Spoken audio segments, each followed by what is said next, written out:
I do a song.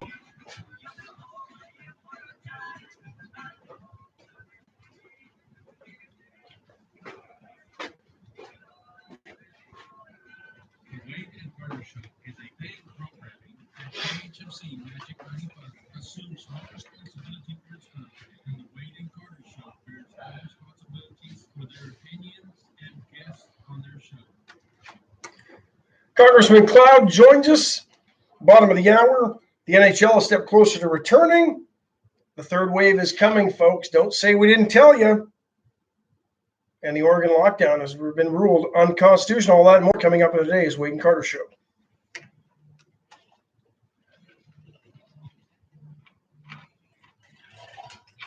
That was impressive. I don't know if I go that far. I would. You did. That's why I'm here for you. Hello, YouTube. Hey, good morning. Good morning to you, sir. How are you this morning? Very, very well. Thank you. Good. I'm excited for I'm going to miss the second wave and go straight into the third wave. It's like being on the sandbars at the beach. You wouldn't be the only one. There you go. Wade and Carter weather brought to you by me and Ash. It's foggy in Victoria and 72 degrees. Heading to a high today of 98 under sunny skies. Morning, YouTube. When does it quit being sunny skies and become just hot? Today. What's 98 today? Is that what you said? Yeah, it's like James Brown Celebrity Hot Tub. Today's that first day of that. It's hot. Yeah, don't be like the moron I had to flash my lights to this morning on 87 coming in. It never fails. You'll come in on a foggy day and pass two vehicles, and one of them won't have their lights on. No, I don't get it. It's a late I don't get it either. We talk about having to protect people from themselves, and we lock down the economy because our government doesn't trust people enough to do the right thing and social distance. We let any idiot drive a car. Well, we can't even get the lights to just turn on automatically and off when the car. I mean, why do we even have a light switch anymore? Seriously. Shouldn't. I mean, if we can have a push button start, the light should be just come on and let's boom, talk to the congressman about that. When Michael Cloud gets here, we don't care about the trillions of dollars. We want light switches. Day like today, that would preserve a lot of lives, I'm sure. Yep.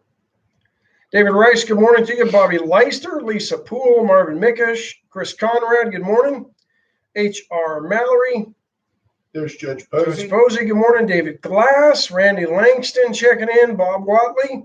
I'd like to know what Judge Posey thinks about. We didn't really have time today to drag commissioners in here, but Commissioners Court yesterday, they've always, and I'm speaking in generalities, they typically have had freedom of spending up to just under $50,000. Anything over $50,000, they had to have competitive bids.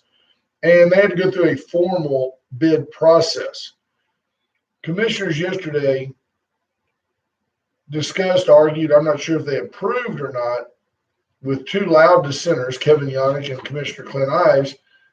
The pros were for having a 3-bid minimum for anything between $25,000 and $49,999. It's what I call the Ward Wyatt line, the $49,999. Is that like formal bids or just informal? I can call somebody up and say, hey, here's the scope of the job. Yeah, what's it going to cost? What do you charge me? And Commissioner Yannick said it would kind of hamstring his office, and Commissioner Ives was not too keen on it. And don't get me wrong, I don't think there's rights and wrongs on this thing. I have a tendency after 10 years in office to agree with usually Kevin and with Clint Ives' logic on why they do things the way they do. But it's interesting that now you're going to find a lot of jobs done for $24,999. So you might find that the county just saved $20,000. But I'd be curious to see when you look like Judge Posey, what do you think? I mean, you said, it's just 3 phone calls, and it's not like a lot of what they do has to be emergency stuff anyway. But I don't know. Is it a deal like you say, well, I need somebody to go grade this road and it's 8 miles long, and the guy goes, well, I'll do that for $32,000. Well, I got to make 2 more phone calls before I can let you do that. Is that the deal? Is that what they're purporting? Quote's not a bid, according to James Kurth. There you go. So it's almost an informal bid process. Yeah. I don't know if I have a problem with it. I mean, I'm not being flippant. It ain't like those guys are busting hump 412s a week anyway. I mean, come on. I'm being honest. Here's the way I look at it. If you're gonna get to the level of scrutiny over what happened at the airport, I don't see how this isn't a logical next step if you're talking accountability for taxpayer dollars. And that seemed to be the position that Judge Zeller took. Hey, this is not putting you guys out. Let's do this. Of course, the judge doesn't have to get bids very often. State agencies already have to do this, by the way. So there you go. There's my son Kyle checking in. Yep. Kyle, good. Thank you. Glad to see you're up this morning. James Kurth checking in. There's J Dub. I told you about Kyle having some little car issues. Yep. He's going to get those fixed in the valley. He's getting a taste, folks, this summer of reality. He's got to be at a car dealership at 7:15 because he still has to be at work at 8. Proud of him. He's doing good stuff. H.R. Mallory checking in. Michael Terrell, good morning. C.W. Bean. I'm very hopeful. He goes on to Texas for a graduate degree. He's an Aggie. We're huge in Austin this morning. Scott Yearwood, Diana Quinn, Scott Snow, Stephen Kidder, Patrick Strauss, Michael Pena checking in, Christina Wise, Sheriff Lauterbach, DJ Nelson, Bobby Leister, Lacey Merriman, Bobcat Watley. What a great crowd. Folks, thanks for tuning in. Let's see. Judge says, Brent, as you might expect, I rarely, if ever, comment on anything on Commissioner's Court action. I'm sure they try to do the right thing, and yes, I do have an opinion. There you go, sir. Thank you. So that was a no comment from Judge Posey. Yeah. Then I would expect nothing different. And thank you, Judge. Seriously. Unlike Obama, he's kind of ridden quietly into the sunset. He's done more like George W. And kind of just let it go. Yeah, no, I think that's. Yeah. I was almost being rhetorical. Yeah. I would love to sit at your feet and hear what you think, but. So Cooley, Paul Ebner. In the big scheme of things, $25,000 isn't very much money. Yeah, James Kerr says it's kind of norm in operations in many organizations to get at least 3 quotes. Right. Had to do it in the military. We have to do it now with the company he works for. Sure. Makes sense. Steve Kidder checks in and says, I heard you had beer. Come on by, Stephen. The congressman's going to be here. Can't wait for that. Johnny Houghton, Torrin Bales, Don Nicole, Monica Jost, Andy Rhea Jr., Hi, Rena Scherer. Hi, Rena. Mike Bloschke.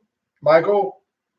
What a great group. I think we're caught up. So I wonder how the first day at the tax office was now that it reopened yesterday. Don't you think it was probably hectic? I bet they were slammed especially with the older crowd that my license expired in April and I've got to get this sticker. I know I'm sure that was a lot of it. Yeah. Yeah. Callie Frommy checking in. I just told people, don't go Monday, go Tuesday. Right.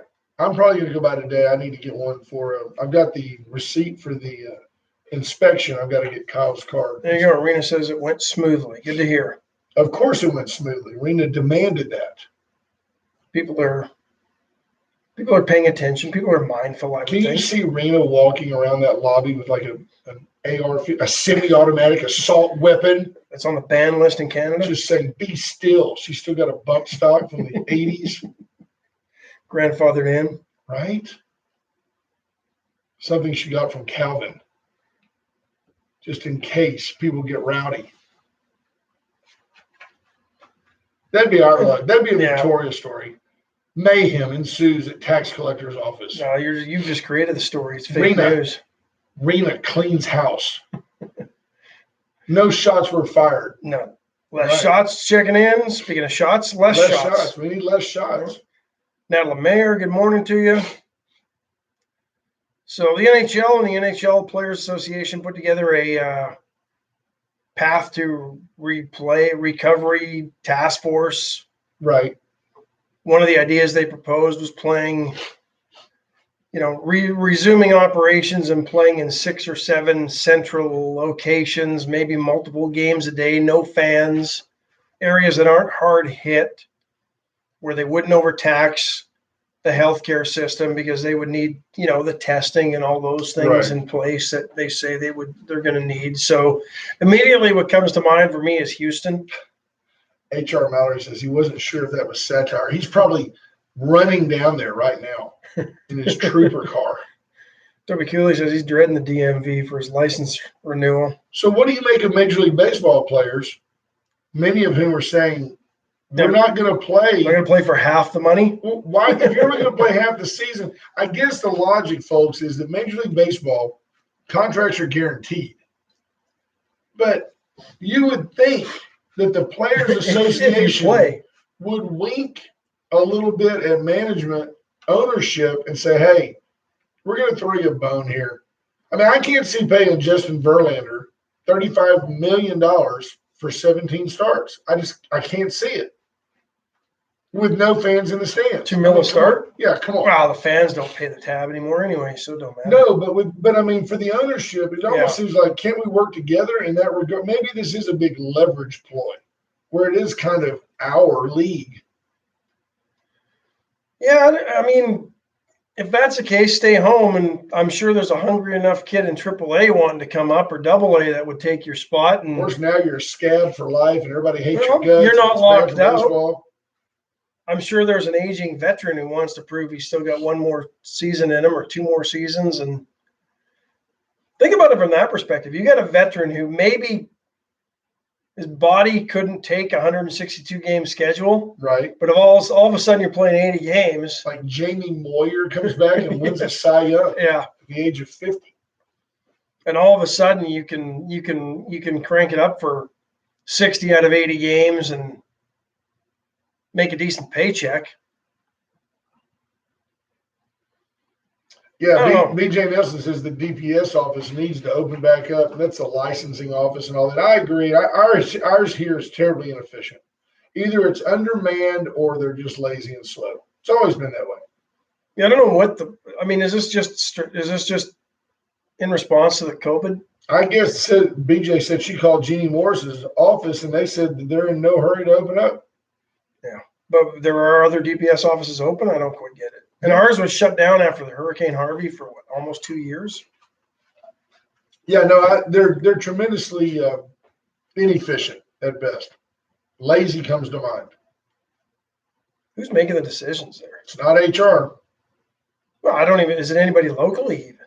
I don't know. I wouldn't think you have the ability locally to shut down a state agency. But like I said, if you've ever had to go out there to get your license renewed, I defy you to tell me it went smoothly. You go out there, there's 900 people standing around. I sit in the chair, take a number. Oh, I literally drive to Cuero, get it done in 5 minutes, and come back. And Philip Burrow says Cuero's is open. So yeah. HR says no, it's the state. Somebody feeding the state bad information about what's going on down here. Cuero's open. Victoria's closed. Larry Leahy checking in. I mean, what do we have? 20 active cases of COVID in Victoria County. That's it. Yeah, that's it. I mean, we've had so much recovery. Yeah. You got in our county as of yesterday, it was 7 deaths, 137 cases, reported cases. That 137, keep in mind, folks, is from the start of this thing to now. Tested and confirmed. Now, wouldn't you say, in fairness, wouldn't you say there's probably at least 5 times that many? At least 5 times that many. For every one that was diagnosed and confirmed. And don't forget, half of them are from the stupid PAM deal. Not that PAM is stupid, but the stupid event of post-acute medical where everybody there had it. Yeah. I think, 50 people total? Yeah. Out of the 137? Let's just say there were 500 cases and 7 people died. Just 1.5%.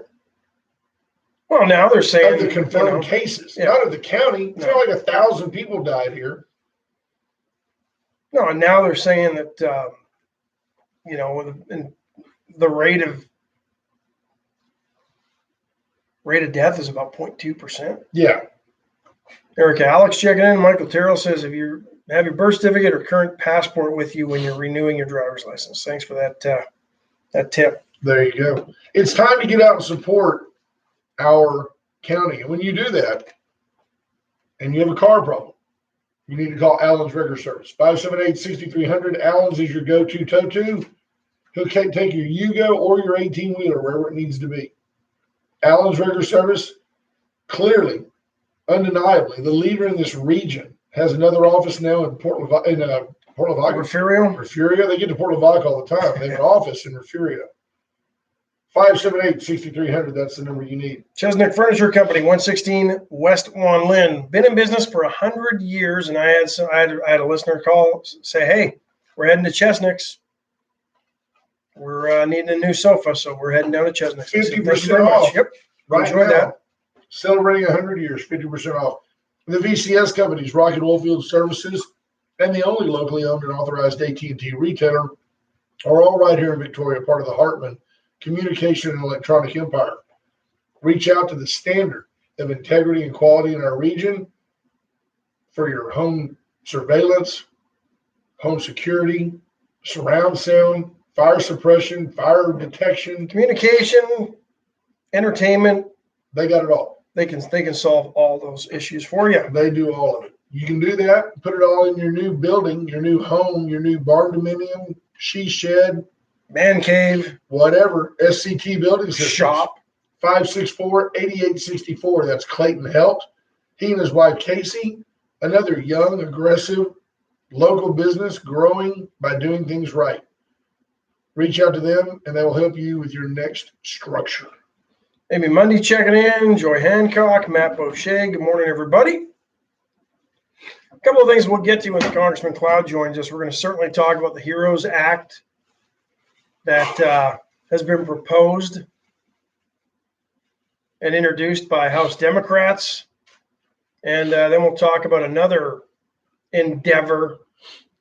It's the one you can't vote against it. It's the HEROES Act. Yeah, no, you can't. It's the First Responders Act. Yeah, as we've talked about, absolutely stupid moniker. The CARE Act. I mean, you're starting to equate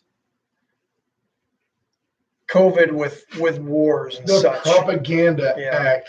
I mean, it's getting to be a little ridiculous. So we'll talk to him about that. We're going to talk to him about another resolution to vote by proxy, which means somebody would stand in for a certain number of congressmen or congresswomen to cast votes.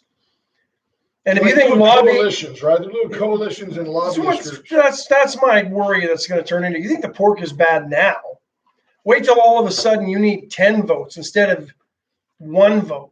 Yeah. You need one vote and you need 10 votes because they're going to be voting in proxies of 10. So you're not only going to have to work each individual person in that group of 10, then you're going to have to work the group of 10, then you're going to have to work the proxy voter who then you could probably still swing.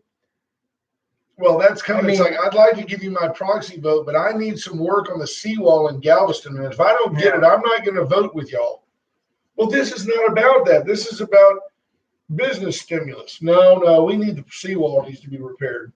Yeah, there's a lot of that in this act too, and we'll talk to the congressman about that. But it just Nancy Pelosi, folks, I'm convinced is just literally, if she's not the devil, she slept with him, because it's literally down to where these people are just throwing around $3 trillion. Did you know when they talked about, they were talking about something being $2.2 trillion, and then they said, well, there's a deal in there for $850 million, which is a lot of money, right? But the difference between $2.2 trillion and $3 trillion is $800 billion.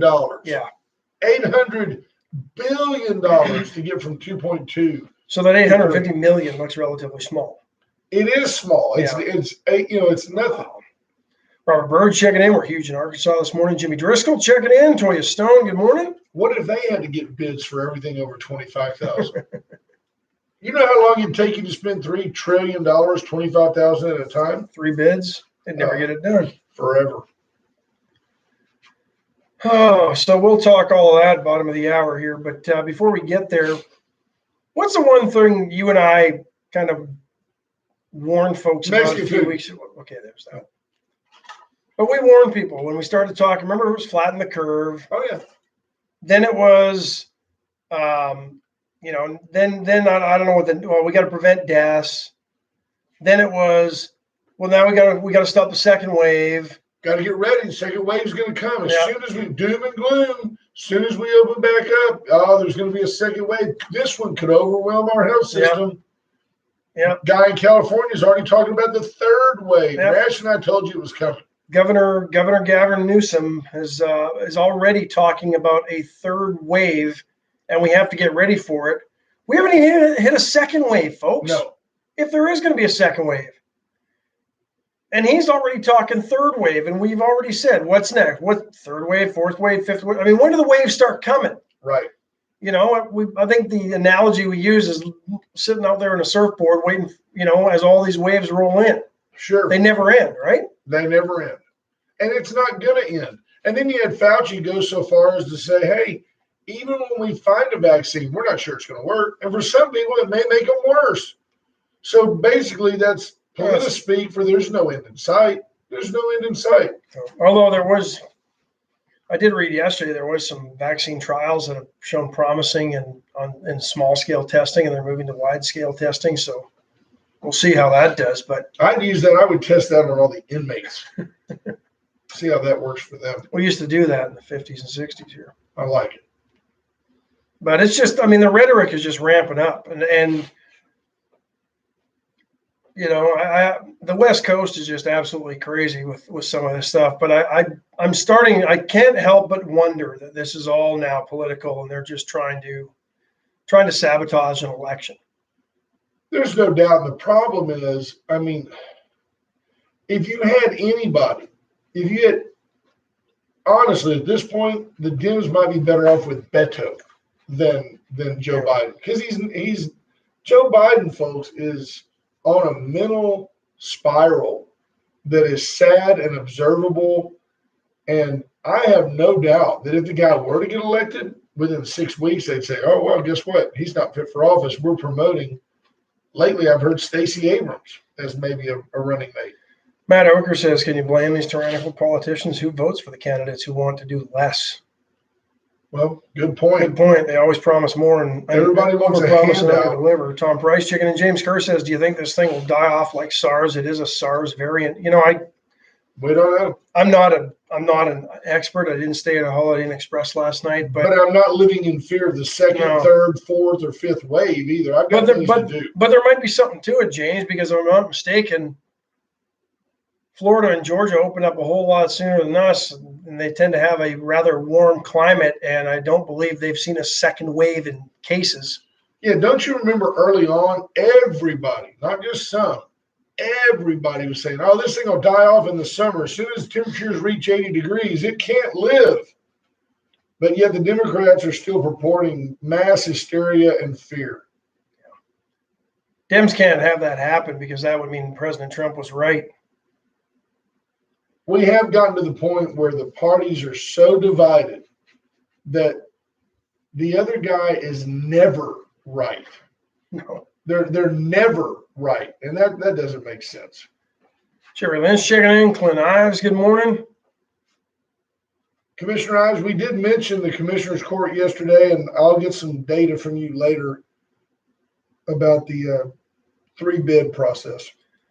Sky Sanchez, good morning. BJ Nelson, who do you think is staying home more, Dems or Republicans? I think Republicans, to be honest. I think, when I look around, of course, that's pretty much what I associate with. So I look around, the folks I know have been more home. They're still working. They're just working from home. Yeah, I don't know. The people that I hang with and associate with, they're taking this thing seriously enough to respect it and respect others. But we didn't need a government to tell us what to do and how to do it. We kind of followed the guidelines. I'll be honest, I'm not wearing a mask. You're not? No. That's your real face? Wow. Thought it was Halloween. No, they don't fit right with the beard anyway. I thought it was Halloween. Look at that. Jeff Coleman checking in. Our listenership just doubled in Arkansas. There you go. Morning, Jim Hartman. And Jeff has a full set of teeth. Judge in Oregon ruled their lockdown measures draconian and unconstitutional. Don't think this will be the end of that battle. This will probably go to the Ninth Circuit. But see, they'll do all that while the virus is ebbing. At the end of it, it's like, well, you were right. But, well, gee, we haven't had a case in 6 weeks. Yeah, which is interesting because that big spike over the weekend just happened to coincide with the fact that we actually got more test results in. Sure. 1,800, and I think we had a day in April where we had nearly as many cases reported. So the media purposely tends to forget that there's a lag in these things, and there was a backlog in testing and results. And it's really a skewed deal because the only way to look at it relatively would be to just every day take 1,000 random people. All of you come with me. We're going to test all of you. And out of that 1,000, you find out that 50 test positive, and over the next 2 weeks, one of them becomes really sick. Because if you're only testing people that have symptoms, if you're only testing people that think they have it, they have. Well, I don't even think they're doing that. You've got to have a symptom to get a test, right? So if you've got it's like, well, gee, everybody we test has it. Well, that's because you're testing the people with fever, a dry cough. Yeah. And actually, it's not. And I think since about May, I looked it up yesterday. Since about the start of May, I think when this thing first started, about 10% of tests were positive, maybe a little bit higher than that. Right. We're down under 5% now. 5% of those we're testing are positive. And I know there's a margin of error because there's been some false negatives and all that stuff, depending if they're using the rapid test, Abbott's rapid test lab, or test didn't show to be too good in a NYU study last week, where almost half of them were in their study were showing false negatives. But that said, the numbers are already going to be skewed, like you said, because we're only testing those who think they have it. And we started so late in this game without random sampling, we're not going to really know. But the data is starting to make the case. The data is starting to where anybody who didn't panic and buy in hook, line, and sinker to the 2 million deaths and everything else, that, well, let's, those who said, well, let's wait and see how this plays out, or can't be that bad. Well, Americans are reasonable. We like to be educated and then told what, the risks are. We don't like to be mandated. It's just not part of who we are. Sky Sanchez says, what if, hypothetically, this was just an irrelevant germ and this whole thing was created by a fear scientist trying to combat global warming? It wouldn't surprise me anymore. It'll probably be a novel someday. I think it was a novel, or at least a movie. I don't think it's that, but you never can trust what the Communist Party of China's intentions were. Let me ask you something. I don't want to go too far here, but if there's $3 trillion getting ready to be disseminated through the Nancy Pelosi Charitable Foundation, is there a chance Michael Cloud could get us enough to have maybe a new studio, some cool stuff? What out of $3 trillion, what if we just said, give us $2 million? That's not even like giving us 2 pennies out of a $10 bill. It's not. It's not like giving us 2 pennies out of a $100 bill. What if we just got $2 million? Because we got $2 million, we'd probably just go to Puerto Vallarta and kick back, wouldn't we? Probably wouldn't even do the show. And go to Ecuador where there's no extradition treaties. That might be better for the public if we just weren't here. Oh yeah, Joe Biden says. Bill Winlet points out that Joe Biden said it was billions. Of deaths. I was just going by Dr. Death over in England, whose initial model we followed. I think your task today is to get Congressman Michael Cloud on record with some snippet, voicemail type, sound bite about Joe Biden. We need that from the congressman. Kyle Scott checking in. Here's what I won't lobby him for COVID stimulus money for a new studio. I don't believe in pork. There you go. Well, we're definitely pork. But if there's an extra $100,000 just kicking around that isn't earmarked, we can tag it. Couple here, whatever's under the bid threshold. Yeah. That's what we want. Whatever that is. $24,999. Maybe we could just put in a bid to sell $1,500 hammers. Toilet to the Army for airplanes. Yeah, we'll go buy them at Lowe's for $5 a piece and then resell them, make the profit. There's our That's Here's it. our studio. It's a great business plan. Hey, folks, today's a great day to get to Veracruz for lunch, Veracruz for dinner, 576-6015. Call them, curbside, pay for it over the phone. They'll bring it out to your car, or you can walk inside and pay for it.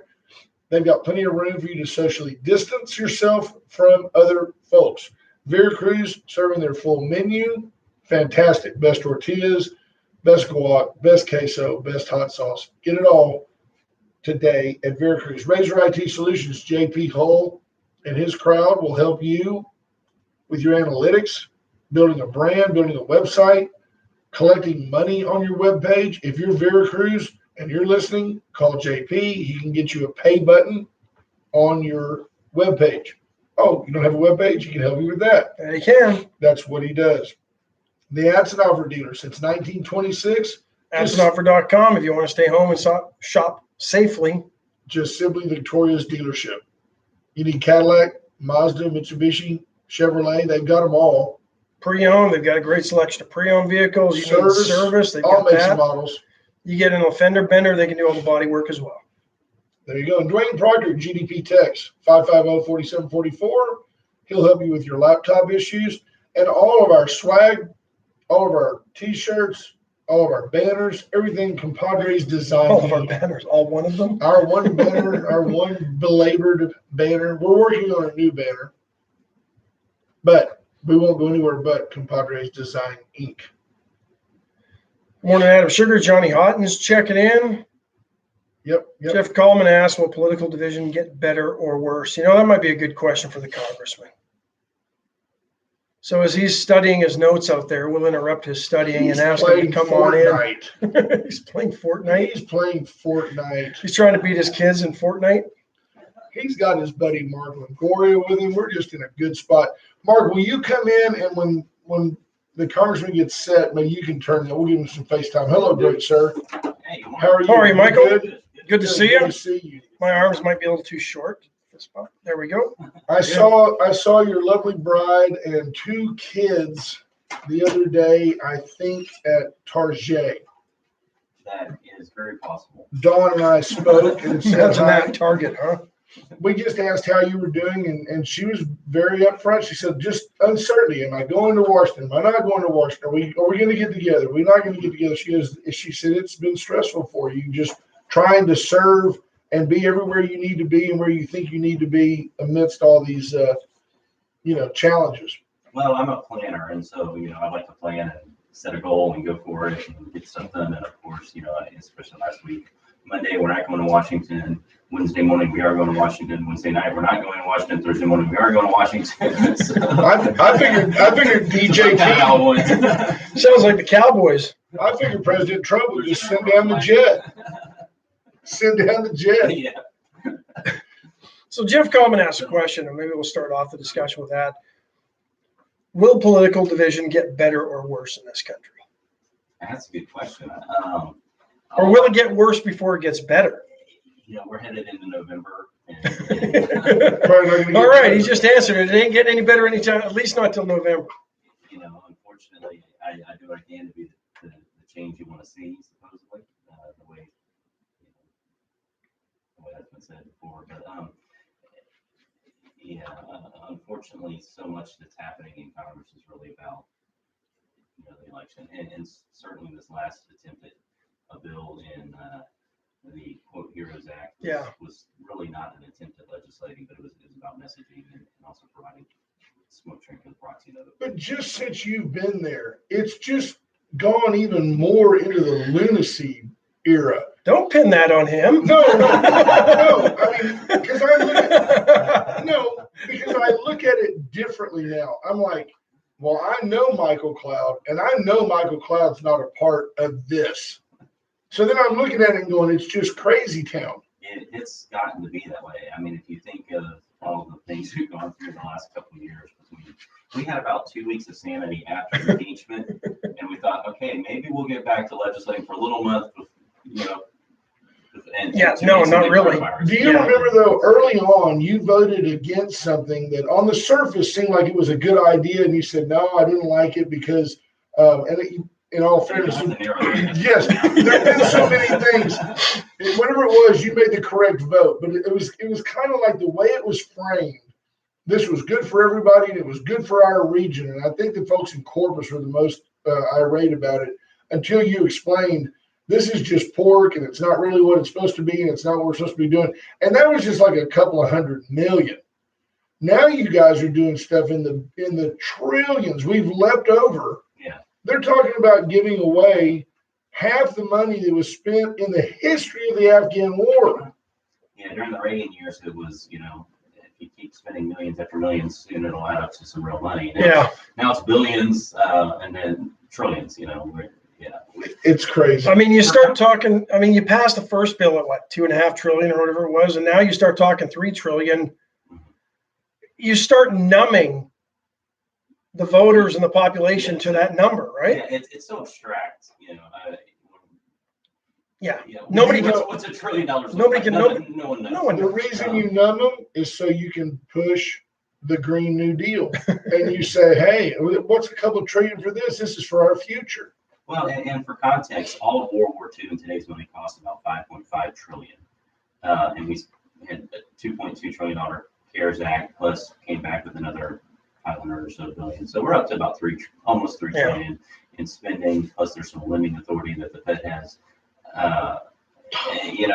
So we've spent quite a bit. We've already leapt past the idea of our grandkids having to bear the burden. We're way down into forever. But according to AOC, our grandkids won't be here anyway because the Earth's going to burn up in 10 years and be gone. So it doesn't matter. Paying the price for the 2008 bailout. Yeah. So, we've really got to realize that there's a price to this. Yeah. And it's immoral for us to continue to expect the next generation to pay now, the challenge. I want to ask you a question about the CARES Act, because there was a video making its rounds on the weekend that this was pandemic, and it was the bill was first introduced in January of 2019. I don't know if you saw this thing, because it was HR 784, I think, or 786, isn't that that? Yeah.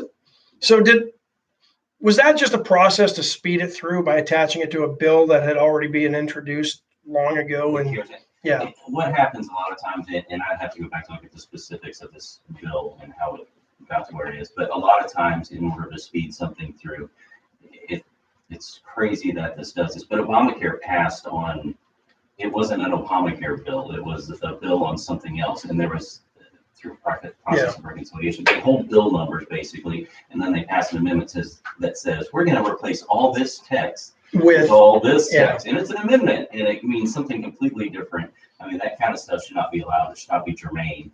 To be able to replace an entire bill with and the original bill had to do with health benefit, employer health benefit reform, something along those lines. Bills have to write and go through a certain process. They have to be in the system for enough days to be able to get the next step of action, oftentimes. And so what they'll do to avoid the real process that's supposed to be happening is they'll go through these crazy gyrations. You would think an amendment might be like body work, but no, this was a complete overhaul. This is a resto mod. Yeah. I know we come in, we just start bombarding you, partly because we like you, we're excited to see you, but did you have something prepared that you wanted to kind of get out to the constituency before we just start having our random conversation? Oh, you're doing great. Okay, exactly. I know him. He does plan. He did say, well, I want to get this point in there. I want to tell folks about that. Well, I wanted you to come in because I wanted to talk specifically about the HEROES Act and then this proxy voting, because I think these are two huge concerns that voters, not just in our district, should have, but across the country. Who's going to be in your little proxy group? Who's going to be in your group? I'll still be going with my own vote that the people trusted me. It's not going to be you. Beginning it to someone else. Yeah. You, Schiff, Pelosi. You're probably not going to align with those guys. Okay. So let's talk HEROES Act, because I agree with you. I think the name is absolutely a misnomer. We're starting to try to equate things. Our battle as a nation with COVID is nothing. And I've seen this comparison made way too often. This is our World War II. Give me a break, people. Yeah. I mean, it's ridiculous that this is the type of analogy we're putting on it. This is nothing like World War II, and what I didn't go through, but what those who served on the other side. You were on the other side back then, comrade. No, I was on your side till You were over until there. VE Day, and then we Right. said, to heck with you. But You were over there. I do have a question that's kind of interesting, but let's talk first about the HEROES Act and what Nancy Pelosi and the Dems are trying to do with this. Because again, this looks like just a lot of pork. Well, the first thing that every voter needs to understand is you should never judge a bill by its title. I mean, that's just That's great. this That's bill really or any nice. other bill. The title is marketing, and Yeah. unfortunately, some reps, that's about as far as they get in setting a bill before voting on it. Gotta be good. It's a heroes bill. You can't be against the heroes. Right, and that's honestly sad to say how. Well, that's how they try to sell them to the And public. not everybody's like that, but there is certainly that element to it. But this is a bill that wasn't ever intended to pass Congress. So are you saying it was a bill more to divide Nancy and play politics? Speaker Pelosi wrote the bill, maybe with a handful of input, but even the Progressive Caucus was asking for the bill to be delayed because they were saying, it's 1,800 pages. We'd like to read it, see what's in it before we vote. Maybe what do 3 you more do? trillion we want to add into Yeah. the Progressive Caucus. But 1,800 pages. I mean, think about Well, that. Obamacare most seems to Democrats say, hadn't read it It's like the either. New Testament. and there were what, 20 Democrats or so that voted against this one this time? Yeah. And so a lot of the Democrats wanted to wait a week too, and let's have some real debate over this. Let's look over it. But again, it's an 1,800-page bill that was never meant to pass. What to me, the real story of the weekend was the proxy vote. But of course, the speaker couldn't bring us back to have a vote on a proxy bill. The irony would just be too rich. So we have to provide some sort of smoke screen. So everybody's talking about something else. Everybody's talking about the HEROES bill. Everybody's talking about 3 trillion more dollars, and nobody's truly talking about the proxy vote bill, which Yeah. was the real power grab of the weekend. Now the HEROES bill was just a wish list of talking points that. Well, and I saw through that, and the Senate right away, Republican leaders came out and said, there's no way this thing's going to pass. So that takes us to the proxy bill. We got a question here that I think is interesting. Then we'll get to that. We'll take our break, and then we'll get to the proxy vote because this is transformational for how our government works, in my opinion, and absolutely goes against the will of how our government was set up. But Matt Ogre asks, who do you respect most in Congress? You're not going to get a straight answer out of a sitting congressman over there. He's going to say, there's so many. Let me just tell you right off the bat, I've had such a great mentor in blah, blah, blah. He's not going to tell you. Well, maybe that's the way to phrase it. Who has been one that has really helped mentor you along or He goes straight to President Trump. He flies on the plane. He's not covered. There are a number on different things, of course, and that's, I know, sounds like a political answer. No, but no, it's a true answer. You look at different people in who've been involved on different issues, and right when I got there, one office that was extremely helpful was Mark Meadows, which he's not in Congress anymore. He's the chief of staff in the White House, but he's a solid guy who's very well respected in Congress, and I could not be more thrilled that he's the chief of staff of the White House now. Yeah. He had come to Victoria actually for an event we had, so he's that's pretty cool. Stay Yeah. close to that Jim Johnson guy from Ohio. Jordan. Jim Jordan, that guy. Jim Jordan. I like that guy. He's sharp. I think he seems like he wouldn't write an 1,800-page bill. He'd say, here's the 8 pages, here's the notes, and here's what we need to get done. Yeah. I think he'll be your presidential nominee on the Republican side for 24. I think he's the guy. Oh, you're discounting Michael Cloud? And he's from Ohio. We need a Texas connection. The Jordan Cloud. That's what we need. They could use the Air Jordan symbol. I like the holding with a cloud underneath it. I like it. It works. It's marketing, people. Jonathan Gilbreth checking in. Larry Joe McRae has a question. How do you pass a bill such as that when they give you a short time to look at it, or and this was a question I was going to do, or do you have to pass it in order to know what's in it? Kind of. I mean, is that the president that was set with Obamacare? Unfortunately, that's the way a lot of this is. People get a top line. The summary of this bill is 90 pages long. So, The summary. Yeah. This is the summary of it. And so, I hate to say it, when I was running, I was always say commerce is broken, and I get there, and sure enough, yes, it is. And it's sad, but that's how a lot of this stuff is done. Yeah, Torn Bale says the Senate says the HEROES bill is dead on arrival and the stock market soars. He says that tells you something. We were listening the other day to the he's very old, the senator from Louisiana. He just makes great sense. I can't think of his name. Torn will tell you his name here in a second, but the guy's just like the other day. He goes, "God made the earth. Everything else has come from China. How can that be the case?" He's just very southern, old Louisiana guy. Cracks me up. He goes, "That has got to stop." That is one of the issues. Definitely. Matt Ogre says Kennedy. Right. Yes, his name is Kennedy. That's exactly right. From Louisiana. Is a big deal. Yeah, the HEROES Act would put such a burden on it. It's almost like the bill designed to tank the economy. It really was. In the way that the businesses that are still left, I had a number of them had to close over the last couple of months, or at least have a very uncertain future. And this would have done so many things to make sure that they can't stay up. And of course, when you're talking small businesses, some people, that's the job. That's the families connected to them. That's people who the weekly livelihood for a lot of people. How dare you tell me I'm not essential? Abstract concept. Yeah. But we've always had the extremes on both sides. We've always had the extreme, the AOC left, I call it. But has the Democratic Party, in their disdain for Trump, their willingness to throw all logic aside for anybody but Trump, have they totally abandoned the foundation of the Democratic Party as we know it and said, fine, let's tank the entire economy. Fine, let's resurrect this nation as a socialist nation. They're talking about, guaranteed living wages and $2,000 a month and this and that. And I mean, have they acquiesced to the left that far? I mean, I didn't even start to look at Biden as more of a centrist after listening to these idiots. I hate to paint with broad strokes. That has definitely been the prevailing wind lately.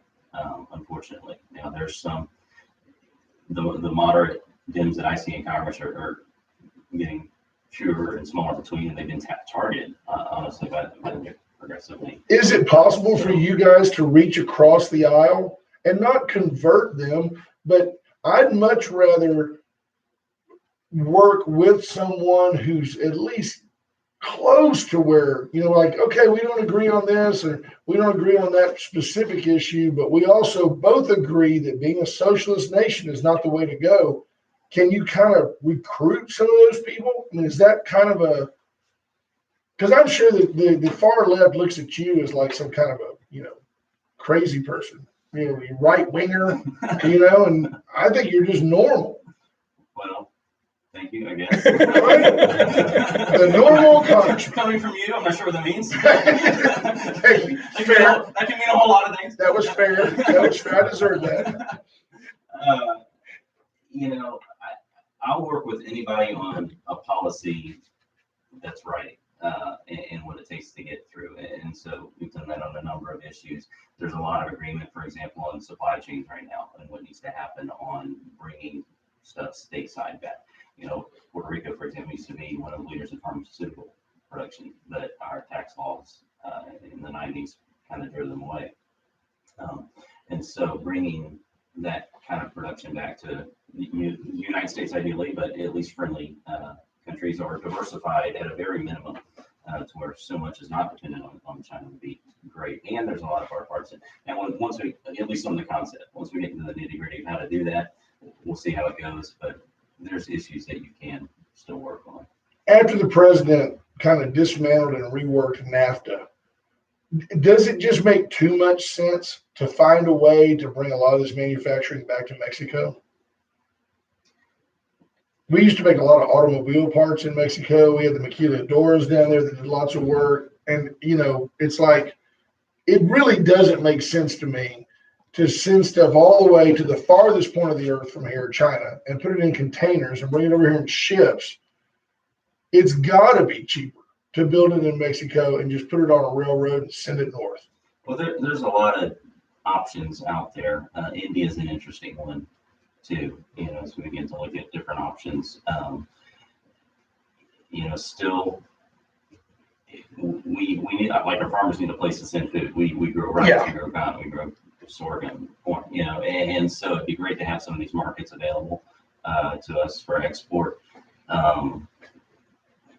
But at the same time, we cannot have it to where you have China buying up all the PPE, not releasing masks, all these kind of things. Then when they say they're going to send it back, it's defective and not good quality and all this other stuff. Well, Then of course, the stories that they're have surfaced. supporting the market on all these things Yeah. while they're telling everybody it doesn't transmit. Yeah, exactly. Let's Let me get take a our final 30-second break. Yeah. If you need to get rid of an 1,800-page bill, your copy delivered to you on a pallet, call White Trash Services, 550-1826. BJ Nelson will send a roll-off dumpster right outside of Congress, and you can just throw all the pork into it. BJ and her team will pick it up and take it away. Never to be seen again. Probably wouldn't even bill you. No kid, just be glad to get rid of all the pork. 550-1826, that's White Trash Services. If you're in the county, if you're in the 6-county region, they are your trash go-to. Uncle Mud's Barbecue. I know you're in town. It's a great week to have brisket, ribs, sausage, chicken, turkey. What do you All the like? sides, ribs. There you go. Pea salad, potato My- salad, coleslaw. My go-to if not the ribs, the brisket. There you go. So Uncle Mud's sweet doing corn, fried sweet corn. drive-through service. The line moves amazingly fast. We go at least once a week. You should too. Gray Barn Design, reach out to Cheryl, 920-6803. If you've got any sort of event that you need designed, help with planning, Cheryl's the one to call. Absolutely. Call Cheryl, 920-6803 for your next Kinsey reunion, family, church event. Whatever, she'll design and decorate it all. She can do it all. Went generators. Went's back on the market with solar panels feeding a battery pack. And then you've got your backup generator. You're doing your own electric generation during the day, and you've got a generator if something goes wrong during storm season, which is now. Storm season's about to start.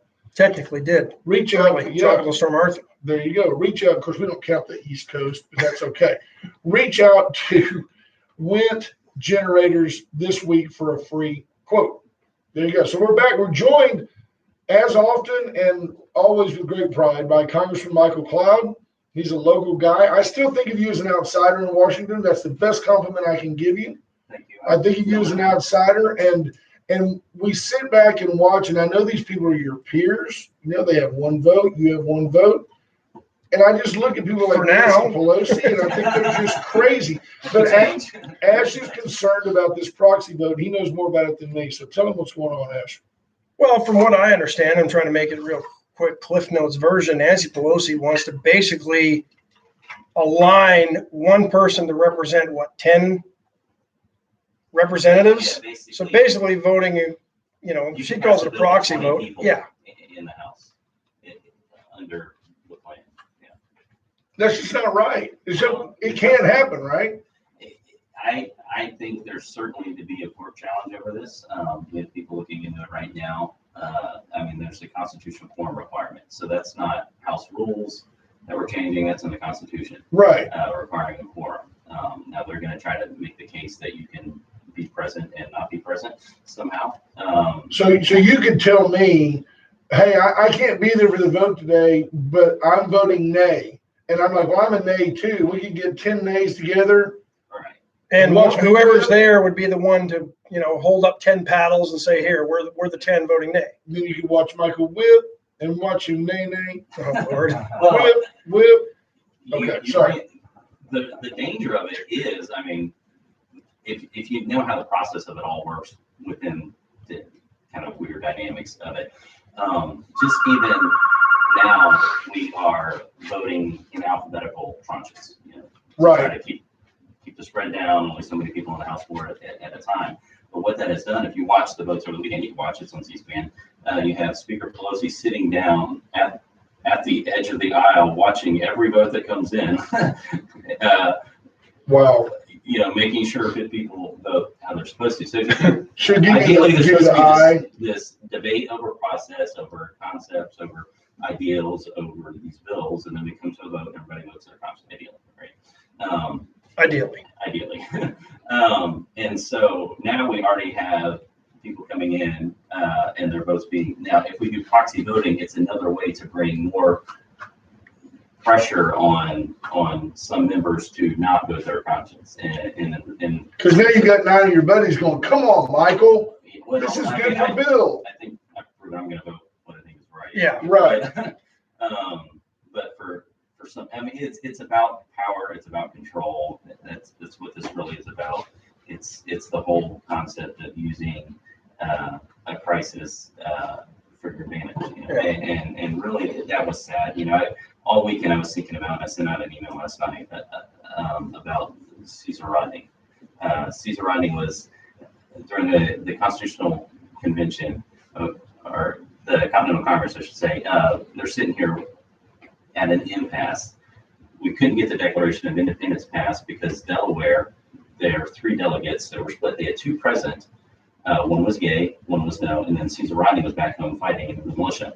He had to return home to go fight. Well, he finds out that the Declaration of Independence isn't going to pass because we're stuck right now. So he rides overnight 80 miles through a thunderstorm on horseback, 18-hour ride to come in and cast that vote. And that's why we have the Declaration of Independence.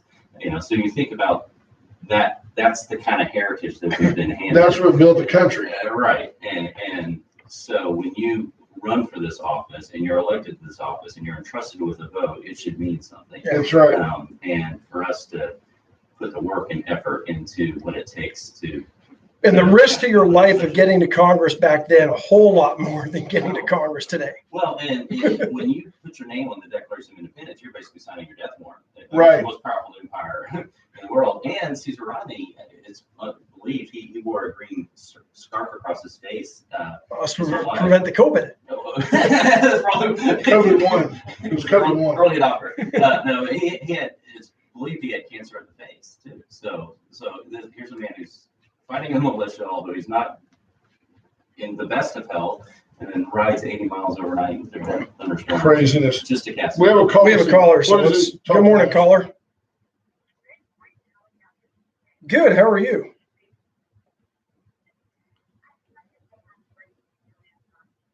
Oh, okay, great. Hey, we're talking to the congressman right now. We'll get on that.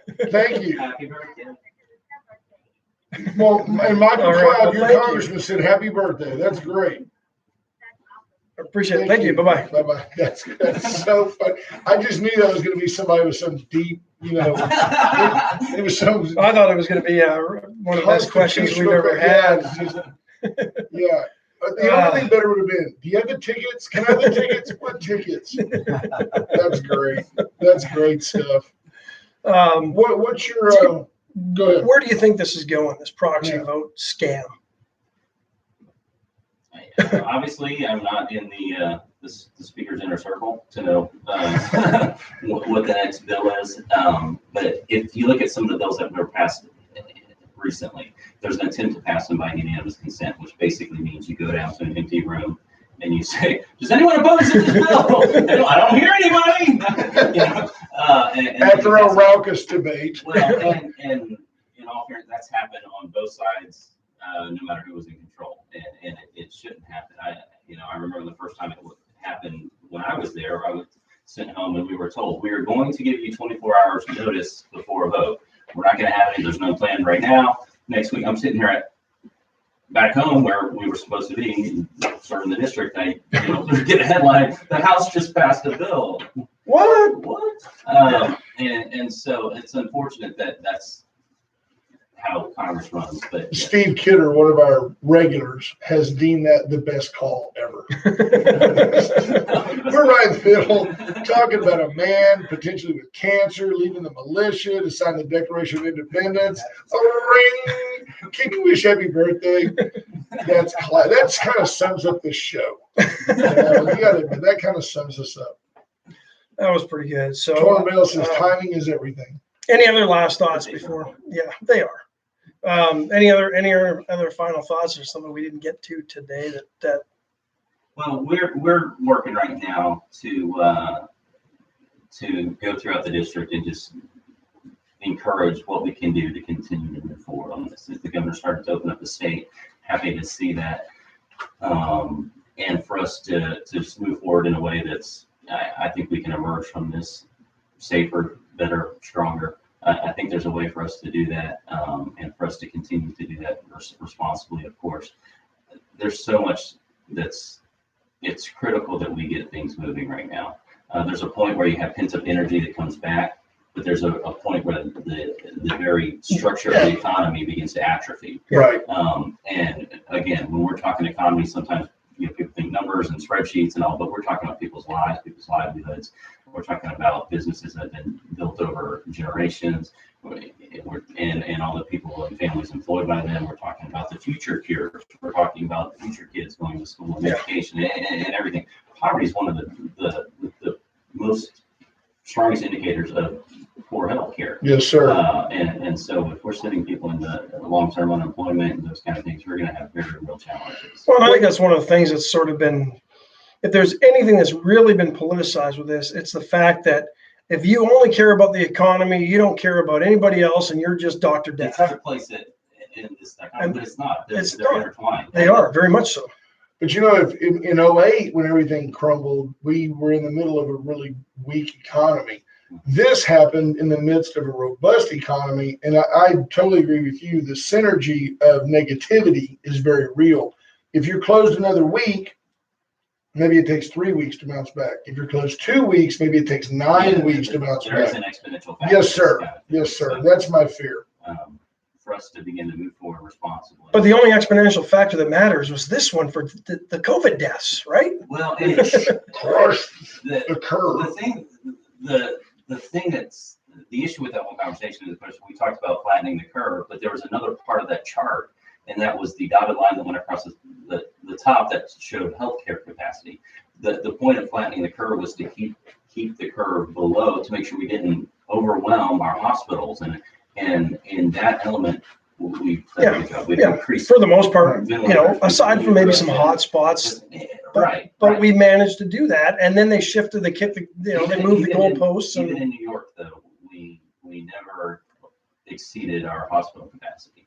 Right. In the worst of the worst, and of course, every life matters, no doubt, including the whole big picture. The lives, the kids need to go to school, all that kind of. So. Sure. But now, I mean, how worrisome is it that you got Governor Newsom out there going, we got to worry about the third wave now? I mean, geez, we haven't even had a second wave yet. It's California. A little asterisk there. You just blow that off. Yeah, well, I'm ready to turn them over. Let them be their own country. Let Nancy go run it. Then it look a little low grade. Dude, bam, take it over. Trade them for Puerto Rico so we don't have to change the flag. Right? I'd like it. Might be the way to go. Hey, we were up against the clock. It's almost 9:30 in Newfoundland. But we always appreciate you being willing to come in and banter. You got to admit, this is probably one of the more loose interviews you do on a weekly basis. I mean, pretty loose, pretty free flow. Also, never know what to expect. So. Right. Well, we appreciate. Neither do our listeners, but there are a bunch of them, and we really appreciate you coming in and sharing. So, where are you all to today? Do you have to go somewhere? Yeah, we have. My next thing is we have an online hearing on the F-35. Then lunch we're going to be in Rockport Chamber of Commerce. The F-35 being the new fighter jet. Take us up to speed on that real quick if you can on the F-35. Well, we're about to have a briefing. Okay. All right. By the way, I thought about you the other day when the president unveiled the new flag for the Space Force. Yeah. It was really cool, but it was also kind of surreal because it looked like something out of out of a laser, like out of a movie, Mm-hmm. And he's talking to one of the generals there, and he says, we had our missiles, and then somebody, and he mentioned who it was, China developed a missile that was 3 times faster, but now we've developed a missile that's 17 times faster. I'm telling you, this is what he said. I call it the super duper missile. It's super duper. This is not an exaggeration. I heard the president live, and I went, you had me, man. You were fixing to talk about Mach 5 and all that, and instead you said super duper. I was like, come on, Donald. Hey, real quick, got to ask you a serious question. Big news over the weekend, Tyson Holyfield 3 going to happen this summer. Tyson or Holyfield, who wins it? Oh, wow. 53 years old. They're 100 years old combined. That is news to me. They're gonna fight in Saudi Arabia apparently. Wow, okay. You like Holyfield out there? Gary Moses likes Holyfield. I'd have to say,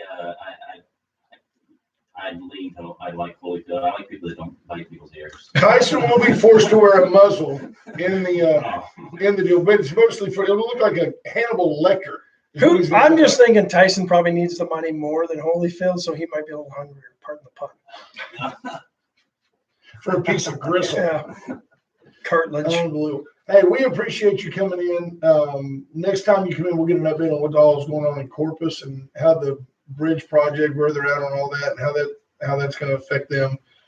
Nueces County does seem to have been affected some by this COVID situation. I think we've got a lot of businesses in town that are struggling and all that rumors are out that so-and-so is going to close and so-and-so is not going to reopen. And I know that touches you because you've been here so long. But you want to do something that can be meaningful instead of passing the HEROES Act. Let's just open business back up and everybody be smart and safe and respectful. But let's get it going. Yep. It's just